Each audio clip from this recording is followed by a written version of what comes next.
Hello everyone, welcome to Talent Pie. My name is Mukul Rekha. और आज हम लोग एक नोटिफिकेशन देख रहे हैं जो आया है इसरो की तरफ से। इसरो का जो सैक लेबॉर्ट्री है, जो स्पेस एप्लीकेशन सेंटर है अहमदाबाद में, इन लोगों का हेडक्वार्टर्स है। इन लोगों की तरफ से आया है ये रिक्रूटमेंट।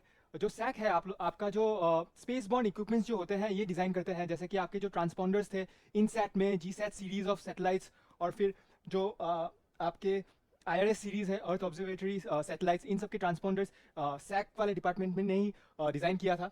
तो आइए देखते हैं क्या है इस नोटिफिकेशन में। तो ऑनलाइन रिक्रूटमेंट आपका शुरू हो चुका है 2 सितंबर से, और 22 सितंबर इसका लास्ट डेट रहने वाला है।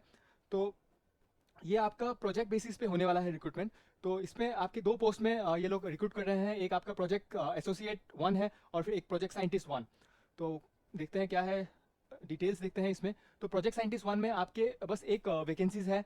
इसमें आपके क्वालिफिकेशन मांग रहे हैं doctoral degree in agriculture science, that is PhD in agriculture science, या फिर ME M.Tech in agriculture engineering और agriculture information technology with 60% marks, या फिर 6.5 GPA आपका होना पड़ेगा। यहाँ पे डिजायरेबल क्वालिफिकेशंस और स्कोप ऑफ वर्क भी दिया हुआ है, ये आप गो थ्रू कर सकते हैं। फिर सेकंड पोस्ट आपका है प्रोजेक्ट एसोसिएट की तरफ से।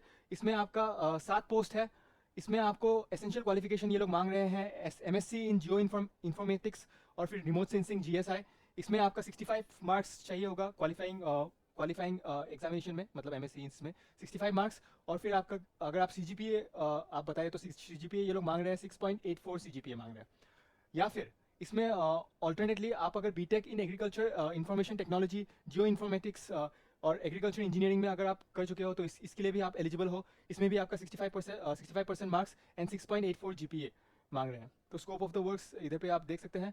फिर आपका प्रोजेक्ट एसोसिएट 1 में हम लोग देखें, इसमें एक पोस्ट है। इसमें आपका qualification BTech in computer science मांग रहे हैं, और कंप्यूटर साइंस और डेटा साइंस। अगेन सेम आपका 65% मार्क्स और CGPA 6.84। फिर आगे देखें तो प्रोजेक्ट एसोसिएट, इसमें अगर इसमें 4 पोस्ट है आपका। इसमें आपका क्वालिफिकेशन मांग रहे हैं MSc in agricultural science and allied fields, जो आप देख सकते हैं एग्रीकल्चर मीटियोलॉजी, एग्रीकल्चर फिजिक्स, इन सब में aggregate marks again 65% marks in percentage, और CGPA में 6.84 CGPA। तो आगे देखते हैं हम लोग एज लिमिट की। अगर हम लोग बात करें, जो भी जितने भी पोस्ट हैं उसमें आपका मैक्सिमम एज लिमिट आपका 35 ईयर्स रहने वाला है। 22 और जो कट ऑफ डेट होने वाला है ये 22 सितंबर रहने वाला है, इसका कट ऑफ डेट। और जो एज रिलैक्सेशन है ये आपका जो स्टैंडर्ड रहता है 5 years for SC ST, 3 years for OBC, ये रहने वाला है। और जो सेंट्रल गवर्नमेंट एम्प्लॉयज़ है, PWD है, ये सब जो भी एज रिलैक्सेशन है ये as per government rules provide किए जाएंगे। अगर हम लोग सैलरी की बात करें तो जो प्रोजेक्ट साइंटिस्ट की पोस्ट है यहाँ पे आपको 56,000 पर मंथ प्लस HRA मिल रहा है सैलरी। और जो प्रोजेक्ट एसोसिएट है इनको 31,000 पर मंथ और HRA मिल रहा है सैलरी में। फिर आगे हम लोग बात करें तो सिलेक्शन प्रोसेस की अगर हम लोग बात करें तो यहाँ पे बेसिकली अगर इफ़ रिक्वायर्ड, अगर ये इन लोग की एप्लीकेशन ज़्यादा है तो ये लोग कैंडिडेट शॉर्टलिस्ट करेंगे for interview based on academic records. तो जो भी शॉर्टलिस्टेड कैंडिडेट्स होंगे इनके जो डिटेल्स हैं ये लोग SSC वेबसाइट में ये लोग अपलोड करेंगे। ये अलग से मेल नहीं करेंगे, ये आप ध्यान रखिएगा। आप अगर इसमें अप्लाई कर रहे हैं तो रेगुलरली आप इनके जो SSC वेबसाइट है इसको देखते रहिएगा कोई भी अपडेट्स के लिए। तो इस एग्जामिनेशन में आपका कोई भी एप्लीकेशन फ़ीस नहीं होने वाला है। जो भी पोजीशन है ये टेम्परेरी रहने वाला है फॉर स्पेसिफिक ड्यूरेशन। जो प्रोजेक्ट का ड्यूरेशन रहता है यूजुअली इन्हीं सब के लिए इनको हायर किया जाता है। जैसे ही आपका पोजीशन, आपका प्रोजेक्ट खत्म हो जाए उस हिसाब से आपका पोजीशन भी टर्मिनेट हो जाता है, तो ये को टर्मिनेट रहता है विद द प्रोजेक्ट।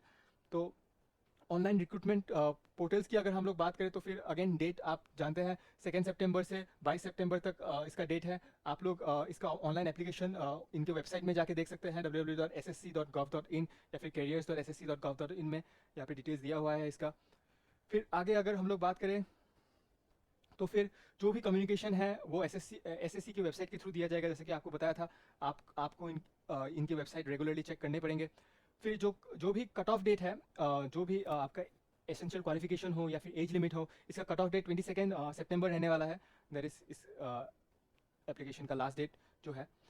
तो और डिटेल्स अगर हम लोग बात करें तो फिर प्रोजेक्ट साइंटिस्ट और प्रोजेक्ट एसोसिएट का जो आपका एंगेजमेंट रहेगा वो 1 ईयर के लिए रहेगा। इसके बाद से ये लोग एक्सटेंड कर सकते हैं फर्दर पीरियड के लिए। और ऑल पोजीशंस आर को टर्मिनस विद द प्रोजेक्ट, जैसे कि आपको बताया था कि प्रोजेक्ट खत्म होते ही आपका जो ये पोजीशन है ये खत्म हो जाता है। तो जो जहाँ पे अगर पोस्टिंग की बात करें तो यहाँ पे पोस्टिंग आपका SSC आपका अहमदाबाद में होने वाला है। यहाँ पे मेनली आपका पोस्टिंग होने वाला है, या फिर अगर आपका काम के लिए कहीं भी और अगर आपका पोस्टिंग या फिर स्टे रहना पड़े तो ऑल ओवर इंडिया कहीं भी इसका पोस्टिंग हो सकता है आपका। आगे अगर हम लोग बात करें तो आउट स्टेशन कैंडिडेट्स जो हैं, जो इंटरव्यू के लिए आ रहे हैं, इनके लिए second sleeper class railway fare to and fro ये लोग प्रोवाइड करवा रहे हैं। कोई भी अपडेट्स इसके रिगार्डिंग आप इन लोगों के वेबसाइट में जाके चेक कर सकते हैं। अगेन डेट्स आप लोग देख लीजिए, 2 सितंबर से शुरू है, ये 22 सितंबर तक इसका है। इस नोटिफिकेशन से रिलेटेड कोई भी अगर क्वेरीज हो आप इनसे कांटेक्ट कर सकते हैं, यहाँ पे इन लोगों का फ़ोन नंबर और ईमेल एड्रेस दिया हुआ है। बाकी इस नोटिफिकेशन में यही था। और एक अपडेट आपके लिए, जो इसरो की साइंटिस्ट रिक्रूटमेंट होने वाली थी 14 सितंबर को, ये पोस्टपोन हो चुकी है, अभी तक उसकी डेट्स आई नहीं है। अगर आप उसके लिए प्रिपेयर कर रहे हो तो फिर टैलेंट पाई में हम लोग एक all India mock test conduct करवा रहे हैं, जिसके लिंक आपको डिस्क्रिप्शन बॉक्स में मिल जाएगा। ऐसे ही हम लोग के व्हाट्सएप और टेलीग्राम चैनल के लिंक्स भी आपको डिस्क्रिप्शन बॉक्स में मिल जाएगा। कोई भी अपडेट्स के लिए आप हम लोगों के साथ वहाँ पे जुड़िए। इस नोटिफिकेशन से रिलेटेड कोई भी अगर आपको डाउट्स हो तो आप कमेंट सेक्शन में आप कमेंट कर सकते हैं, क्वेश्चन पूछ सकते हैं। आज के लिए इतना ही था। Until then stay curious, stay ambitious. जय हिंद।